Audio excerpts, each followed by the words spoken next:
Right. Hello, everyone. Good afternoon to you all. I'm Councillor Mike Johnston.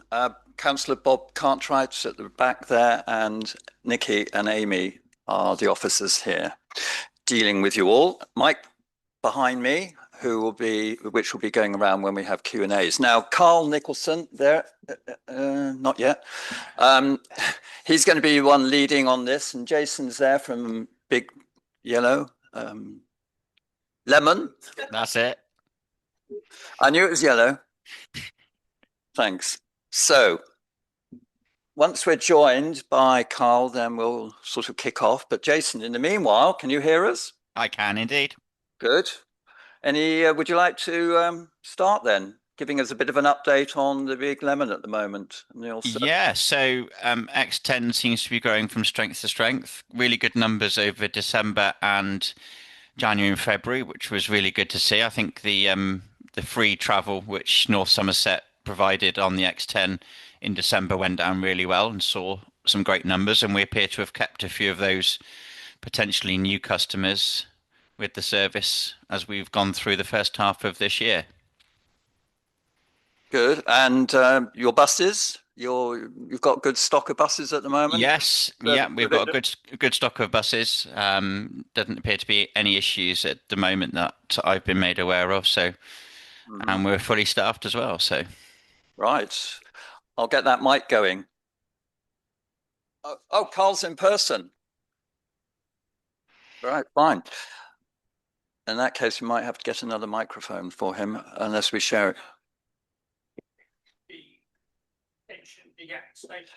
Yes, Jason, Ray is asking about the extension to Yatton Station. You're getting reasonably good patronage or very good patronage on we're that? we're quite happy with the numbers from Yatton so far. It's been really encouraging and it's being very well supported.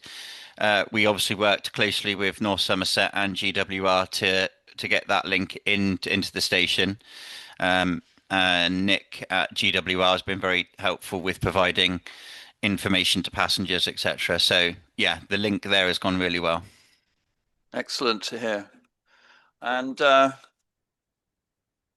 with the A2 service starting, that will have a direct link with Nailsea and Backwell Station. Probably not much in terms of competition with you, but it's a possibility, I suppose. It's a possibility, and it gives people more options. Of course it does. Yes, indeed. Right. In person, we have Carl Nicholson, Sorry, bus officer. Yes, yes, you can introduce yourself. I mean, everyone knows you. We were expecting Carl to be online, so this is a bonus. Now, before you start, what time would you like to be getting away? Sadly, I have to be away very swiftly today at 5 o'clock. 5 o'clock. I can maybe just squeeze another 5 minutes, but I do need to get home for family matters. So, Mhm.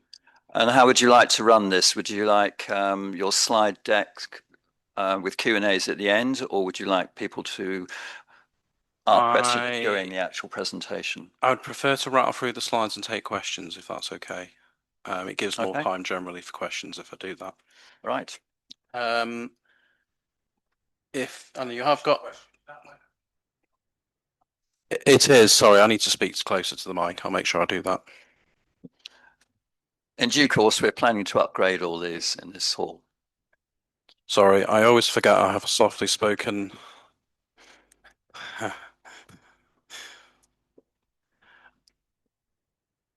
Right. Okay. So we have the I have the briefing deck I gave to councils about a week ago on the service changes. Can everybody hear me okay? This mic's very direct, I think. So I'm just going to go through these slides, give you an idea of what's going across the region. We do touch on all the services just for information, so I may skip a few if there's no interest. So next slide, please. Next slide.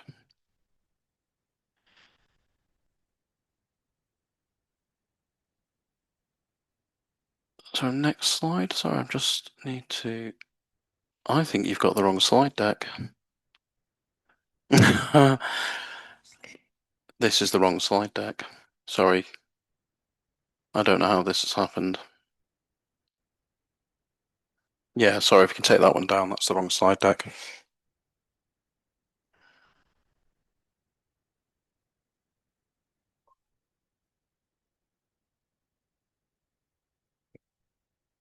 I'm going to talk for a minute and come back to the slides. So I will put the correct slides up in a moment. I might not be able to use that.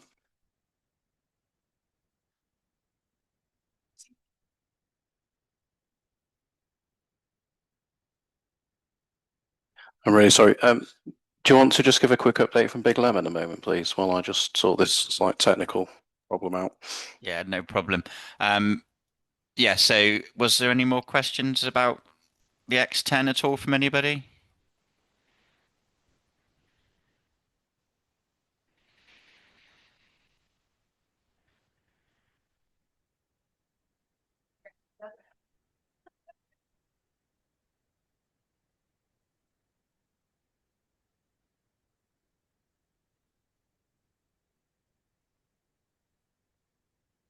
Thank you. I have a friend who recently had a major stroke and was in Southmead Hospital, and his wife was visiting him every day on the X10. She seemed to find it very convenient, actually, because she was staying at the hospital for quite a period of time, because it's obviously not particularly frequent bus, but she did find the service very useful. Can I ask where I had a reason to be in Southmead last week myself? Sure. And A&E is like miles away from the main section. Can I ask where the X10 actually stops within the Southmead? Yeah, so we stop in Southmead on the main bus terminus, which is where all of the buses terminate or start their journeys at Southmead. So that's outside of the main entrance.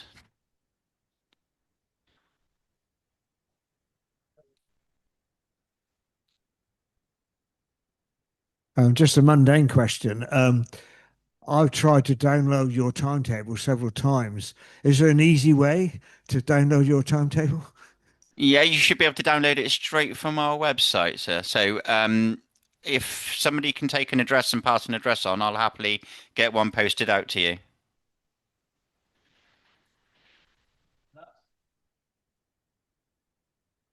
Looks like you're being let off the hook. That's always good. And just to say that we have had, having worked with North Somerset Council, we have got an extension as the operator on this service until the next timetable change in August.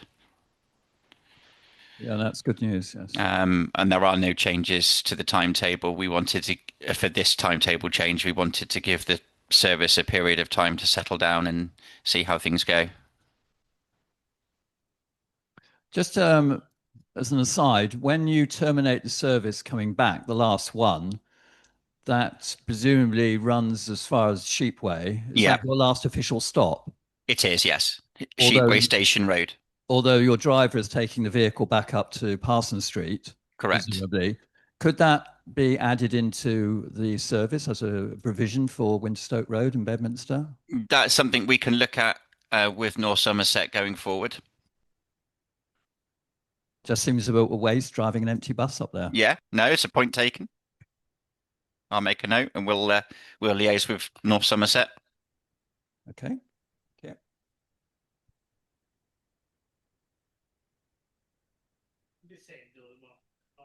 Yeah, the one that returns from Yatton and then terminates Sheepway. Any further questions, anyone? You have a question? For Big Lemon? Oh, well, we're coming to the other slide deck very shortly. See if I can scan. There's two presentations called the same thing. Tracy? Yeah, genius, isn't it? Yes, yes. Listen up, audience. Tracy is going to be giving you a couple of brief notices. Right, well, we've got kind of five. So I'm Tracy. I actually work for Volunteer Action North Somerset, and I've been doing your Portishead community conversations. We've got one coming up soon on Thursday, the 12th of March, actually talking about Portishead Railway. And it will be taking place at 10:30 until 12 at Portishead Youth and Community Centre. And also on my rounds, I've just noticed that there's also going to be another meeting, I think on the 26th of March at Somerset Hall, which the railway people are going to be sort of setting up as well. Also, I'm doing a beat surgery for people over 65 in, again, Portishead Youth and Community Centre on the 11th of March from 1 until 2. So you can kind of meet some of your police officers or your PCSOs. And again, that's for people over 65. Thank you.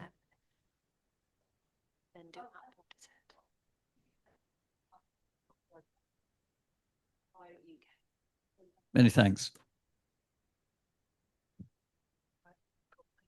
Sorry about that. Are we there? Apologies, people. There was unfortunately 2 PowerPoints named exactly the same thing, and I've sent you the wrong version, which is the one without pictures and diagrams, so it'd be pretty poor. Whilst that's being loaded up, I can give you a quick update on real-time information. So, as you're probably all aware, the real-time information that you see at the roadside isn't always that accurate. So we've got a cunning plan to try a new method of predictions, which we're going to quietly launch over the next few weeks. We're not actually going to tell you why. We're just going to launch it and see if it is actually better. But it basically will use technology in the brand new ticket machines on the buses to actually provide the predictions directly to the information screens. So rather than the information going from a bus ticket machine into a super quote computer to give a prediction, the actual ticket machines will generate it instead. And it's been proven to be significantly more reliable. And we're using a newer version of this software again. So we're quietly going to trial this, and I'm going to seek feedback from the community if it works. But hopefully that's some good news that actually the predictions will be more reliable. The other good news is that the same predictions from the ticket machines will power the First Bus app predictions as well. So for once, you'll actually have the same predictions on an app as the bus times. So I can tell you that before we get even into the new slides. Are we?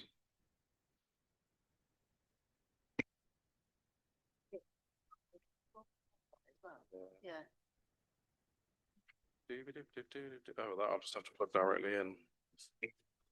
Were there any questions from those online?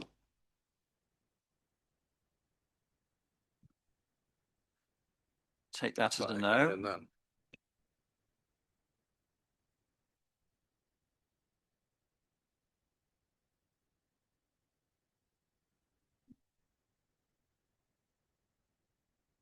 So embarrassing.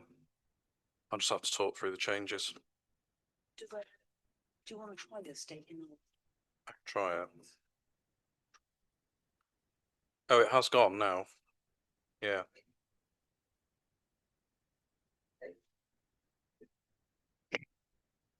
Sorry about this.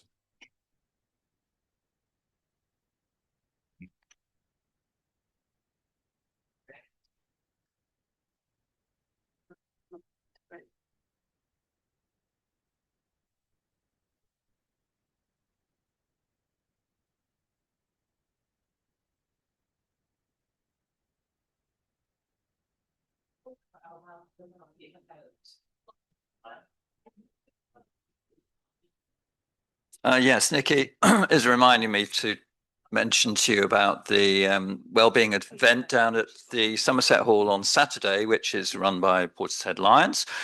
And there'll be lots of stands and stalls, including one from us, where you'll be able to also come along and grill us as councillors about anything. And we do have a monthly drop-in session, which happens next on the Saturday, the 11th of April, sorry. Oh, yeah, we got 2. Yes, we're not quite there, are we? Saturday, the 7th of March, which is in Somerset Hall. That's the one I've just mentioned. And then Saturday, the 11th of April, which is at Waitrose in the Piazza at the Farmers Market in the morning from 9 till 12:30.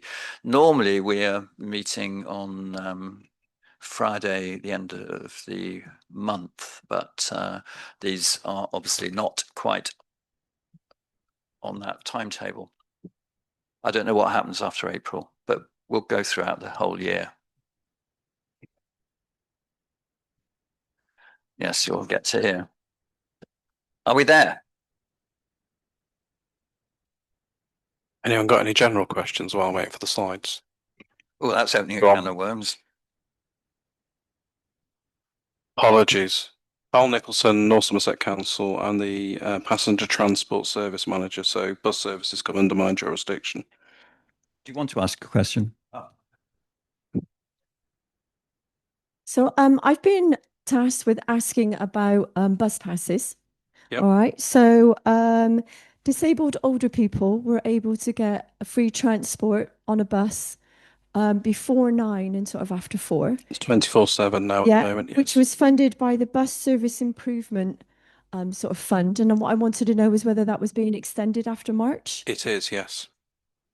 And so how are you publicising that? Good question. I don't.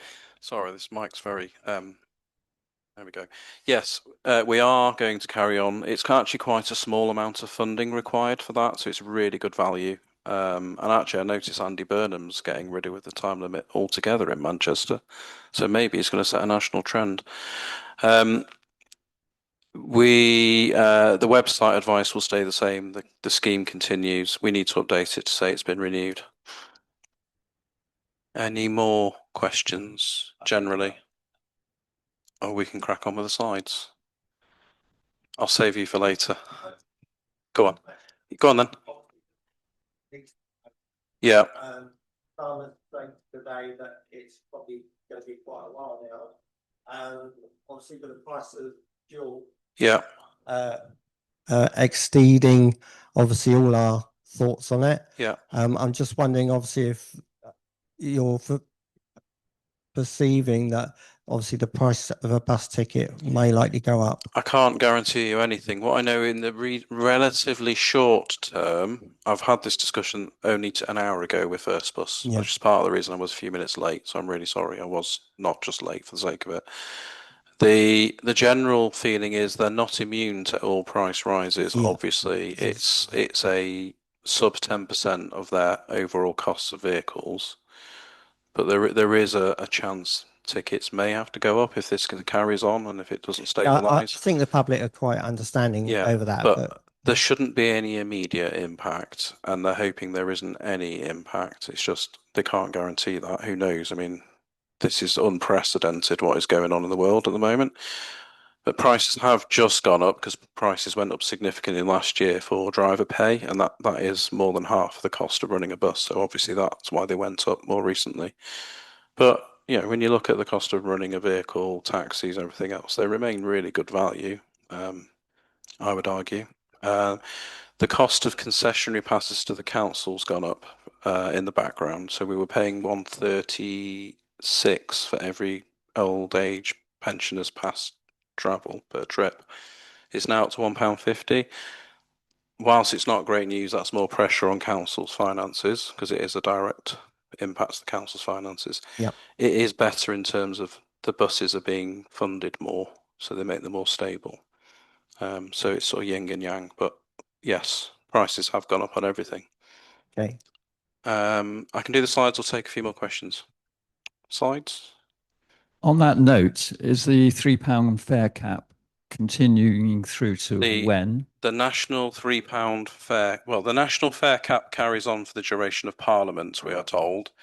They haven't told us if it stays at £3. But so I would imagine it'll be reviewed in the autumn budget. It's getting to the point where commercial fares align with it anyway, so I can't see there being much movement on the £3 fare cap, though, to be honest. And today we have agreed to extend the £1 child fare cap for the next 12 months. It didn't look like we could afford it, but we have come to an agreement to carry that on for 12 months. So children's fares will stay at £1. And the Kids Go Free initiative will be carrying on, which publicity will be released about in due course. And that's children's free travel in the school holidays. And that has proven to give more confidence to young people to use buses. And that's then spilled over into children using buses to go to school, see friends, etc. So it has had benefit. It's been proven benefit. The birthday bus campaign has ended, just if in case there was any ambiguity about that. Child fares terminate at the age of 16, Correct, yes. and there's £1 for any distance. It's £1, yeah, £1 per trip capped. Okay. Yeah. However, we can't cap fares for children on DRT. DRT is different because it's a bookable amenity service. While it is a bus service, there is a technical difference. We cannot sustain £1 child fares on DRT. It's just can't do it. Demand responsive transport, Westlink. So there will be a difference on that, though we will let them travel for free during the free travel periods, just to be clear on that. Okay, slides. Next one, please. And the next one, please. So the bus service improvement plan funding, BSIP funding, we've had for 3 years, which was nearly £60 million in revenue funding that's been in existence since sort of COVID recovery times, ends in a few weeks' time. So that package of funding is being wound up, drawn down, and it ends. We're moving to a new bus services fund regime. That's what the government are calling it going forward, bus services fund. And the amount we receive in bus services fund is significantly lower than £40 million across 3 years. It's now £3 million per annum. But we also have to respect the fact that the bus network has recovered really quite well in this area. There's still gaps in it, we know, but actually patronage is pretty close to what it was pre-pandemic. So you would argue actually public subsidy requirements are less, so we are getting less. £3 million is a lot of money, no matter how you look at it. That does go a reasonable amount of way to do things with bus services. And the money is generally to be invested in keeping socially necessary services or introducing them and making sure bus services that are commercial are still useful when they're periods of the day when they're not commercial, because they're obviously not commercial all the time. Sometimes we might need extra evening services. So just to be clear, we are moving to a new funding regime, and that is a fairly significant drop in funding, but we are actually able to sustain most of the network going forward. So in line with that funding ending, of course, our bus contracts are due to expire. The big problem we had is that the government announced the 3-year package of funding very, very late, the 23rd of December around 5 o'clock. I think someone literally hit send as they went off to the Christmas party. So the whole country of people like me involved with buses were literally yelling at the DfT saying, for the love of please give us this funding announcement so we can sort contracts out, because contracts take quite a lot of time to procure and to work out and to find the solution. So we got the funding way too late to make any meaningful decisions for March. Because it's less, we have had to make some decisions about what we do and don't fund. And we've had to take an approach to extend contracts till September to enable us to actually plan properly what we're going to do with this 3-year package of funding. And in some cases, we'll have to talk to communities. So we're never going to have time to do that in March. So that's where we are now. We did try and preemptively tender some stuff, and the prices came back relatively high, partly because there was so much uncertainty around funding. So we're going to have to do that exercise again. Next slide, please. Sorry, next slide. Okay, so on top of the bus funding we have, which is roughly 3 million per annum, that does not all go on bus services. That's to cover everything such as fares and various other things in the background. We also have some Section 106 funding from developments. So we've preserved that funding for a few years to make sure we had money, because we always knew the funding would start to wind down.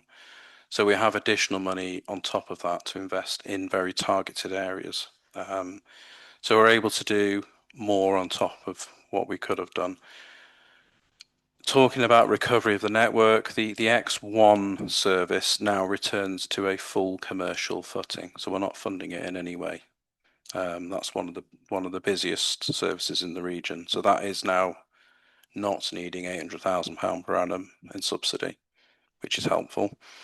The other services we fund as well are generally getting closer to commerciality, so that funding we're putting in is reducing, which starts to open up avenues to look at other things. Westlink, the much maligned service, so there's various changes going on there. I think I've got a slide on it later, I'll come back to it. We are reducing our staffing in the background as well to help come in on budget, so it's not all as you would think.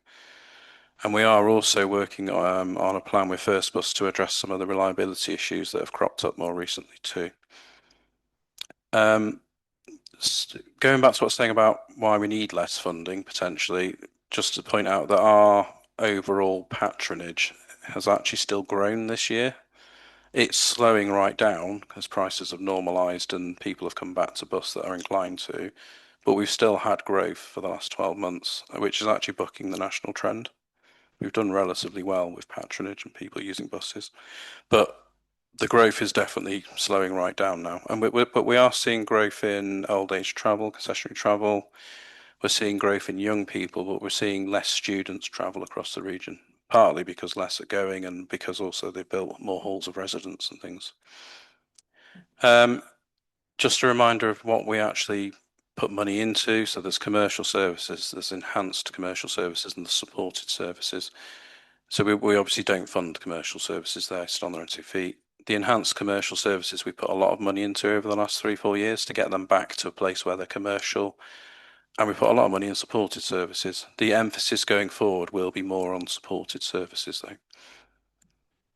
So this is an overview of what we're going to do with the network to keep us on budget. This is the north of the district. Portishead is, oh sorry, the slide's moving on. Sorry, I've been, apology, keep moving forward. That's it. Sorry, I'll shut this so I don't look at this. There we go. Yeah, so this is an overview of what we're going to do with our key corridors for April onwards. So the X4, no change, it's staying at 20 minutes. That does involve a reasonable subsidy at this stage because the X4 at 20 minutes isn't commercial, so we're having to top that up. It would be commercial at 30 minutes, but we've argued it would be detrimental to residents in Portishead to have a 30-minute service because if one doesn't turn up, you've got to wait an hour. So we've argued successfully that leave it at 20 minutes. It's still growing by about 4% patronage at the moment, year on year. So we're not a million miles away from that being on its own feet at 20 minutes. The next change is fairly significant, which is Clevedon and Backwell. The X7 is being withdrawn. It doesn't generally affect people in Portishead, but the X7 was competing with the X9 and the X6. There was a lot of crossover and duplication, and they were effectively competing for the same passengers. The growth had stopped. The X6 going to every 30 minutes had really grown a lot, so we've had to get rid of one of them to make the books balance. So the X7 will end. The X9 stays as it is, and as I said, the X1 stays as it is at 20 minutes. Next slide, please. The fairly interesting development for Portishead and now Clevedon is the new A2, which you probably have seen in the media. So there's been actually a lot of requests from members of the public to have a service that goes to the airport. We did quite a bit of research in the background with the airport on who was most likely to use this service because we weren't sure we could serve both Clevedon and Portishead. And the highest propensity of travel was going to be from Portishead, so the route was intended to be a bit more direct via, is it Clapton and Gordano, I think? But unfortunately, when we tried the route, we just couldn't quite get the bus through reliably. We did have to improve some of the road, basically, to do that. So I think as a benefit, it actually now goes via Clevedon, and this will be 24 hours a day on the hour, this service. The fare to go to the airport is £7, but there is local fares for local stages. Sound a bit Royston Vasey down the fast show, sorry. But the you can get a local fare anywhere on that route apart from the last hop into and out of the airport. So if you do go to the airport, it does attract a premium fare. But compared to parking, it's pretty reasonable. And I think there is a group ticket as well. So that actually does give you an hourly 24/7 bus link to Clevedon and to Nailsea and Backwell. So in part, it does pick off some of what the X7 did as well. Sorry, hand up. Yes. So it will be single deck because of the bridge height. Sorry, yeah, I'm getting a bit of feedback here. Might just be me breathing into the mic, sorry. So obviously it reinstates the Nailsea Portishead route, which we've not had for many years as well. But obviously it's not the quickest route as it used to be. But it's still pretty good. I'll be honest. Maybe I'm biased. Next slide, please.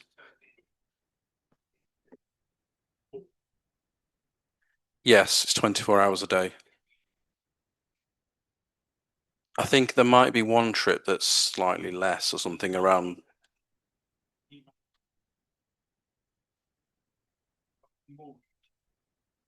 No, it's 24 hours. Okay, there's obviously a problem with the publication of the timetable, but it is 24 hours. Any bus stop along the route, we'll publish that. It's not limited stop at this time. Yeah, I believe it starts in Sainsbury's. Yeah. Well, can I take questions at the end? Sorry, just so we can get the mic round. Sorry, I did say I'd do that, so I'm going to stick to it. The rest of the services probably don't affect you, but I'll rattle through them. We're changing the X11 and the X18. We're merging them together to make effectively a more direct route with higher frequency. And we're also going to provide an X11X, which is a quicker morning college journey, and the X5 will have a quicker morning college journey. So it won't go around Clevedon, the X5 in the morning, it will go straight onto the motorway. But because there's an X11X, an X11 covering different bits of those routes, there will effectively be 3 college journeys from the north that are more direct and quicker. Because many of our students for many years have said, can we have a quicker journey to Weston? So we've now found a way to work that in. Next Saturday, X5 reduces to every 2 hours. We've had very low patronage on Saturdays. We just can't sustain 3 buses on a Saturday running that service, which is why it's gone down to 2 hourly. I'd argue if you are going to Weston, though, you'd probably spend a few hours there anyway. The night service stays. That's doing pretty well. Some comments they'd like a more direct one, but we can't do everything. But it's proving popular with those that like to go out in the town in the evening. Questions at the end, but yes, thank you, Ray. Next. This is about the X7 withdrawal. Do I need to go through this for residents here? Okay. Next, please. Keep going. And that just gives you a full overview of all the services in the north of the district. So what will be available.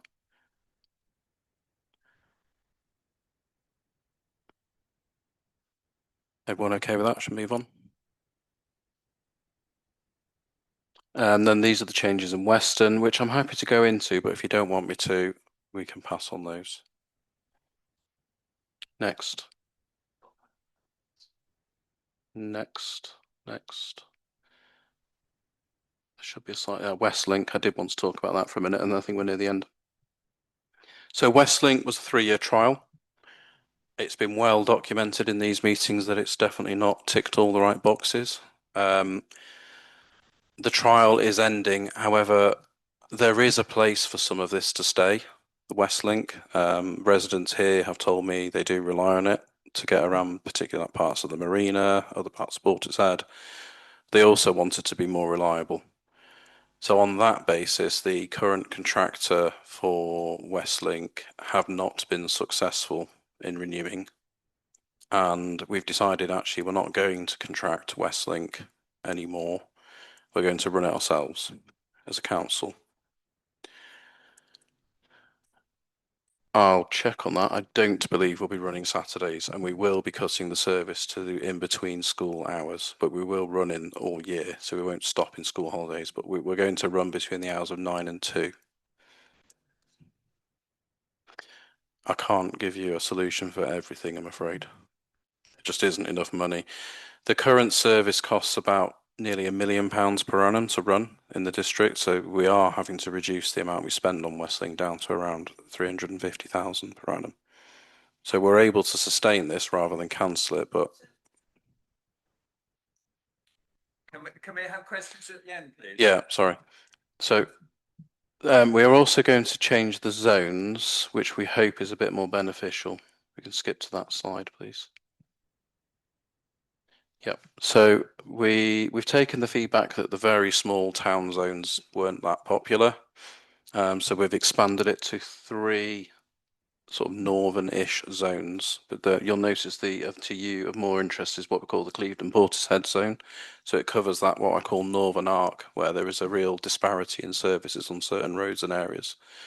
So that's your new Westlink zoning. And it is designed to get you effectively into the places you want to go, such as towns. Next slide, please.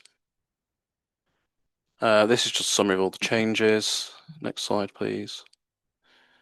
These are the fares packages we will still cover. So care leavers will carry on getting 24/7 free travel. Disabled travel 24/7 carries on, and the capped regional ticket stays at £7 all day, unlimited travel. So that's the most you should pay for a ticket. And you can buy that on Westlink. So if you buy a Westlink ticket, you can use the ticket to go on any bus anywhere. Next, please. I think that's it. So I'm open to questions now. Right, hang on. Whilst I'm coming to Bob, just on the fare stages you mentioned on the A2, will that take you up effectively to the A38 at Lulsgate before you have to then pay your surcharge to get into the airport? So it's effectively up to the last stop before the airport, or the first stop out of the airport beyond his local fares. So you could, in theory, get off at the last stop and walk into the airport. Some people do. I'll try and cover all my questions in one go. Thank you. Go on. So one, A2, obviously it's a 50-minute run to the airport and back. Do we know the stand time and how many buses will that incorporate? There's 2 buses running the service hourly. All my concerns is obviously you've got a stand time. So in other words, when the bus gets to the airport, you've got, I don't know, 30 people, 40 people getting off with suitcases, then a queue of people trying to get back onto the bus to take them back. That could be more than that could be more than 10 minutes, which then could disrupt the schedule. That's one of my concerns. It's a new service. We've got to give it a fair shot. I said it'll. I'm sure it will iron itself out. With Westlink, it's really good that you're taking over. Obviously, you know me and all aboard the bus. We're trying to get a local service, and obviously with the new airport bus, it's going to run virtually the same route as everybody else. So we are still around 60% of the public unable to get a bus unless they walk up to 30 minutes. Even us in Northwestern, it's still a 20-minute walk to get a bus to Bristol. Obviously, I'm able. There's a lot of people that are unable to, and maybe the hindsight, is that the word, that you've obviously taken over Westlink and doing in-house, that may give you a better idea of the demand for a local service. It's no accident that the Northern Arc yellow zone looks like it follows a bus route. Yeah. We have genuinely looked at whether we can do something instead of DRT. There is a solid plan to do something, but there isn't time right now. So one of the things we're looking at for September is whether we look at what I call like a Northern Arc service that covers some areas of Portishead, Clevedon that no longer are served, because the X7 has removed Walton Park from top of Clevedon from a bus service. So we do have a couple of options.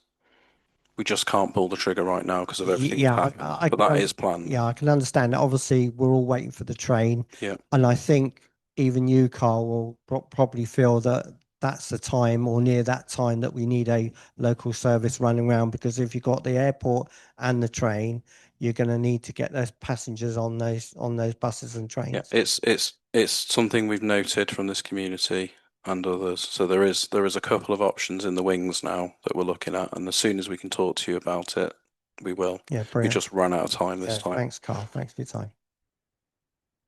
Just want to Hang wait on, for hang the on, mic. hang on, The hang on. mic, sorry. Today, if we wanted to go to Nelsey, Clifton or elsewhere, we can only get it from the high street. You would have to get on a local service, yeah. Sorry, what do you mean, Westlink or a bus? With the A2 and the X5, could one of those not possibly run down Brampton Way and out the other end and continue its journey instead of following each other along the high street? Sid from our team's on the call. Sid, can you just... We have to use the mic in here because otherwise they won't hear us online. Sid, can you pop online for me if you're there? I know we did look at the routing to see if we could do that. I just don't, with the last minute change, I'm not sure if we were able to accommodate it. Hello, can anyone hear me? Yes, we got you, Sid. I think both the A2 and the X5 at the moment are unfortunately really tight on timings. With the A2, we'd really hoped to. Well, the original plan was to have it go via Clapton and Gordano, but first have told us the buses wouldn't fit that way. So, it's going to be really quite tight getting to the airport, so that there just isn't any scope to do anything with that. And then with the X5, there's already kind of college journeys that are very long. So we don't want to extend those, and also it gets pretty unreliable because it uses the motorway further down. So it really needs all the kind of turnarounds it gets. So I don't think either of those can really have any time added into them at the moment. Sorry. But how much longer would it take? I mean, it's literally cutting out the high street for a certain stretch. And you wouldn't be stopping at every stop. I mean, if it's 5 minutes each way, then that's, an extra 10 minutes on the journey. And, the A2 definitely doesn't have that. The X5, we could look at it, but probably the service would have to be a bit less frequent. And it's already not that frequent. So, we can look into it. But I think, unfortunately, that both of those are quite tight at the moment already. Okay, so Sid, can you take a note to take that down? We'll talk to first about it, certainly. Sid, whilst you're there, as a timetable cruncher, the X5, the X10 and the A2 will all be using the Gordano corridor to get from Portishead to Clevedon. How do they separate in terms of the timings? That's something that we haven't really had a chance to look at yet. As I say, we weren't expecting the A2 to go to Clevedon. That was really quite a last minute thing. So we haven't been able to look at the timetable in terms of coordinations, but we've got a bit more time to think about it, going for the sort of September timetable change. So I think that the plan is definitely to have a look at that and see, obviously it's not very efficient if you have two buses running 5 minutes apart. So, we'll definitely see what we can do, and maybe, talk to Jason and his team, and then obviously the team at First to see what we can do about that. Thank you, Sid. When I went to the meeting back in November, I put a thing forward that one of the X4s, why can't it come down? I forget the name of the road now. Instead of turning left and going the way it does, why doesn't one of them go right? The high street, you mean? And through the high street, up round Brampton, and down into Sainsbury's via the Bristol Road. The bus stops and everything is in place. 1 hour would make that end of the town get a service which they don't have at the moment. That's 1/3 of this town that's got no service. We have asked First Bus for an opinion on that. Ultimately, being a commercial route, it is up to First. First don't want to do it because it brings in a large degree of uncertainty for people getting on the bus as to which end of town they're going to end up on a 20-minute frequency. We wanted to look at a 15-minute service for Portishead where you could split the route 50-50, but it's not something we've been able to progress, and we're not likely to have the money to up the frequency. It'd be a large chunk of money to add 2 buses to the X4. So I don't believe it's something we can actually physically do at this time. I do get the logic. I see the logic in that. And again, we can ask. So, I mean, Sid, if you can take that down as an action, please. Yeah, of course. I get this. There are choices to be made, and not all of them are easy. I can't give you every answer. We don't have the funding to do everything. I do understand the ask, but there are limits in what we can spend. At the moment, a very large proportion of our funding does go towards the north of the district, especially in Portishead. Is there any way of using sort of the West Link to kind of pick up some of these things that people are saying? Because I think there's also, there's also an issue with the marina, that area, and I'm not quite sure if they're talking about the same area that doesn't have that kind of bus service there, whether there's any way of the West Link picking that up. That was always the intention of Westlink. Is it's supposed to do two things. One is to feed bus services, and the other was to provide local trips that buses just will not do. They will not go around the marina unless you put a clearway through, and that's never been anything that we could get agreed. And it takes too much time to actually do it. But now you're taking it over, can you revise or look at? We could, but the limited hours do make it less useful in that respect. So, commuters are not going to do that. And to be blunt, most commuters voted with their feet, literally. They'd rather walk out the marina to Sainsbury's and get the direct bus that's quicker than sit on a bus for 20 minutes and what they classed as a vomit comet. And I accept that point if you can, which not everybody can. I would agree with what Tracy was. I think you have to. What Tracy was saying, when the 57 used to run the marina, I would get it to Sainsbury's and then get the bus and do the same the other way. And, if there is that possibility of some sort of loop, because I think we can't expect a bus to Bristol to go from every locality in Portishead. But if we had some sort of loop that would join up, this is what I alluded to about this Northern Arc-esque kind of service that would be able to do that on a higher frequency. So, my team recognise the problem, and we do think we might have an answer, but we need to do some more work on that. Sorry, Carl. Let's carry on. There was a question I forgot to ask. So obviously you're saying that the price per ticket to get to the airport is £7. Correct. Yes. But you haven't. So I checked online.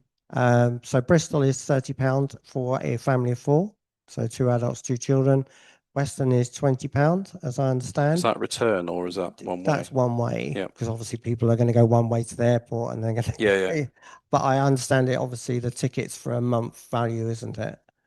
I think that you can use a return ticket. I've got a meeting next week to go for a month. I think it is to launch the contract. So yeah. I'm not fully knowledgeable. So I'm just wondering. I'm sure you probably don't know, but obviously if there is a family of 4 group ticket or a student ticket, can we have that notified to the public as soon as possible? Yes. Because I think that's one of the questions that a lot of people ask is how much the ticket's going to be. Yeah, I've asked to have a mobilisation meeting about the contract because it is actually a council contract, not an airport contract for the thing, unusually for the airport. It is fully airport funded though, I will say. We're going to have a mobilisation meeting. We will then do some publicity on the service, including the fares. Yeah, and I've asked for a fare chart to be put in the bus as well, because there has been some ambiguity with drivers about fares in the past on some of these services. So I have asked for a very clear fare chart to be put in the bus, so there's no arguing with the driver or vice versa. I understand the average taxi fare from Portishead to the airport is about £50. Who else? We have tried to explore whether there's any convenient parking locations near the bus stops as well that we could formalise, because we recognise people might drive near a bus stop and park and get on the bus. So, but I can't stop that. It's public highway, but.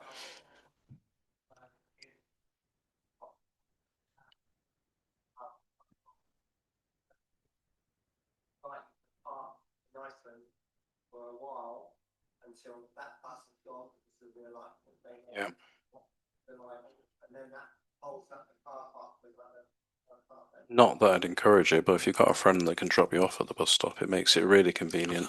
And we are seeing that happen, actually. We're seeing people get dropped off at a bus stop and then get the bus. It happens more in Western with the A3. Two things regarding the A2. Is it so? Are you including it in the sort of the A1, A2, A3, A4 group? How do you mean? Well, promoting it. The airport will obviously paying for the service. So this originates from the Surface Access Strategy consultation they did last year. That's a mouthful, sorry. And many residents said, look, this is really harsh that Bristol gets a nice cheap bus and the rest of the residents in North Somerset don't. So are you, one critical question, does it come under the same category as A1 and A3? As in, is it an amenity service? Yes. And what's the situation regarding concessionary fares? Because it's an amenity service only in and out of the airport to those stops. The rest of the time, it's a normal bus service taking normal fares and concessions. You can't use a concession, though, for your travel into the airport. So if you wanted to go from Portishead High Street to Nailsea, you could use normal bus. Only because that's what people have said, that you can't use it on. Yes, you can. You can't use it. Can you use it locally on the A1? No, you can't on the others, but it's different to the others. So one of the discussions I will have with the airport is, can we normalise the fare structure across all the services? Because it is confusing. Yeah, somebody asked me this and said that it, and the other one was, had you considered into consideration the situation with people getting on and off buses after dark, or off 11 o'clock bus, or at stops along the route? How do you mean? You're allowed to? It's a bus. Well, yes, but access and being able to see what you're doing, things like that. I mean, most of our bus stops, not all. I know there are some that are relatively dark in the countryside, but I can't fix every problem. We have been asked to put some solar lights on some of the rural stops, and we're looking into that. That's what I was. I think there's a couple on the Sheepway we're looking at the moment. That's what I was alluding to. Yes, Sheepway, because especially the one at Conference Close. Close. It's dark. It's not that dark. Especially Conference Close. Yeah. Which is because of First's opposition to operating via the Bristol Road, as the gentleman was speaking. Conference Close is the main stop for the whole of the area. Yeah, and there are we've rolled out now 150 new bus stops across the district at quite a pace, and we actually are now looking at doing another 50. So if there are any particular stops along the A2, my team are sort of looking at where we put the next 50 stops. So if there are a couple of problem ones where darkness is an issue, then we're happy to look at that as that programme. Certainly the one at Castlewood is going to be quite important, isn't it? It is, yeah. We thought it'd be less important closing it, but now it's going to become quite relevant, I think, yeah. And will the bus itself have provision for people's luggage and so on and so forth? I haven't seen the exact spec, but my assumption is it will have a couple of luggage racks, yes. So it's a multi-services. I'd be honest, I don't think it's going to be massively busy, is my hunch. I don't think overcrowding is going to be a problem. But then a lot of the people using an airport bus tend to get on it very early in the morning. So it tends to be sort of 3 o'clock, 4 o'clock, 5 o'clock, 6 o'clock. Because a lot of the outbound flights from Bristol, obviously first thing in the morning. So we're expecting to see, it'll be interesting to see what it does, to be honest. There was, but it didn't go to here. It went to Winscombe and other areas. And so I don't remember that one before my time. Sorry. Next question. It's about Nailsea Backwell Station, the car park. Yes. When I got on the train some weeks ago to go away for the weekend, I found to my horror that there was now a limit of 48-hour parking in Nailsea Backwell Station. And the reason I was given when I did phone the council up about it is because people were parking there for the airport and then getting taxis from Nailsea Backwell Station to the airport and leaving their cars there for a week or 2 weeks. It's actually slightly more sinister than that. And also illegal parking of people Yes. taking cars off people and then parking them in Nailsea Backwell. We found there were some rogue car parking companies that were literally using our Yeah. car parks. I mean, I can see why they therefore brought in the 48-hour limit, We are but looking at it is too short, honestly. If you're getting on a train Saturday morning and you're not coming back till Monday morning, you will not be back before the time you got on the train on Saturday. And so it needs to be at least 3 days. I'm sorry. And most people don't go to the airport and go away for 3 days. But I really do think you've got to look at that. And when this A2 is therefore stopping at Nailsea Backwell Station, you could have people driving from all sorts of places, leaving their car at Nailsea Backwell Station and getting on the airport bus. So I think you've got to integrate the problems because train travel needs parking as well. Yeah, we do recognise as a problem. It's a double-edged sword, isn't it? People want the service, so they don't have to go and park or get a taxi. But then there is now the opportunity to park locally and walk and get on the bus. Not really sure which problem I can fix. But we have actually discussed this internally with the car parking team, and we are actually trying to work out if the obvious one would have been Castlewood, but we are going to close that and build on it.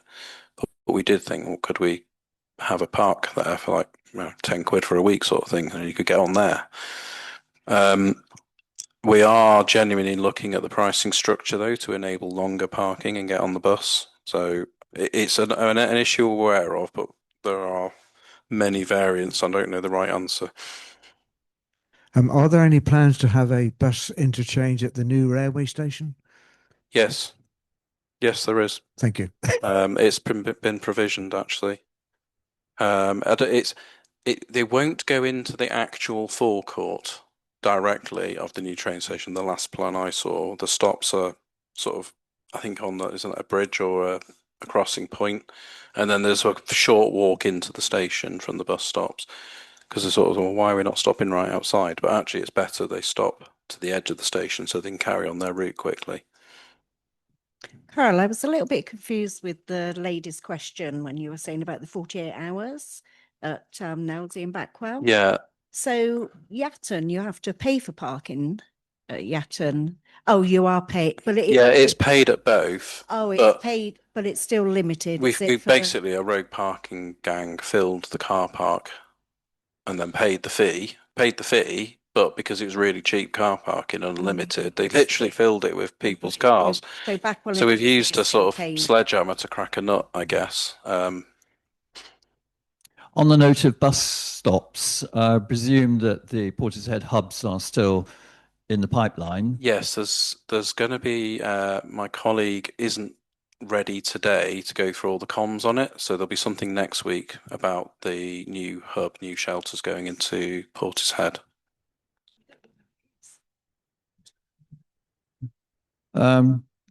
No, I haven't heard. Northwestern bus stop?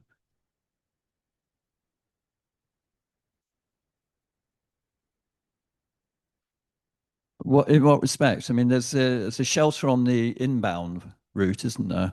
But nothing on the outbound. So maybe one of your new bus shelters that you're offering could go into Northwestern. Yeah. The one on Blackrock, opposite Blackrock. Yes. If someone tells me exactly which one, I can definitely put it in the program. I'll contact you and tell you which one it is. Come on, any further questions? Cool. Here's your opportunity. 2 minutes and I've got to run. The hubs, 2 on Harbour Road, opposite Waitrose in that Parish Wharf. Precinct, but the precinct one comes with changes in the High Street, which we won't go into now. They're not directly linked, I don't believe. Maybe not. I'll be quiet, yeah. And I'm assuming that when they finish Pill, then they'll perhaps come over here. Yes, if anyone wants to know what it'll look like, Pill is the example. We're also developing the Whirl one at the moment as well. That's having a complete rework. And the new shelters are really nice, I have to say. I think they are a proper upgrade. A lot of heartache went into designing those. Carl, slightly off point, but we have a bus shelter on Newfoundland Way. Obviously, we're now using a old bus shelters and some of the new ones to promote the community work in the Yeah. town. Is there any chance that someone could repair the Newfoundland Way one? Yeah. It's just one bus stop, but as a group, we can't financially replace all the perspex that needs If you replacement. let us know, I don't see any reason why not. Thank you. Jason, any It's been last minute replaced. questions or comments? Just to add to that, it might be that it's getting replaced, which is why we haven't done it. Okay, I'll have a good look at that. In a poor state, it's a hard matter, but if you could repair it. Or I might remove it. Might have to if it's never going to be used. We can have a look at it. Yes. Yeah, we'll definitely have a look because genuinely, there might be an option of a bus service in there. Yeah, Jason, do you want to make any last minute comments? No, all good here. Thank you. Right. Sorry, but I will have to depart. Well, we're very lucky to have Carl here in person. Thank you very much for attending. Rush home. Okay, well, thanks everyone for coming along this afternoon. The next meeting we'll have here, Bus Forum, will be in May, correct? May the 7th, I believe. Yes, we have a tentative date on the 7th. So I hope to see you all then. But in view of the fact that people wanted to have an evening one, we're sort of starting at 6:30, I think. And then we'll have the following one in the spring a little earlier.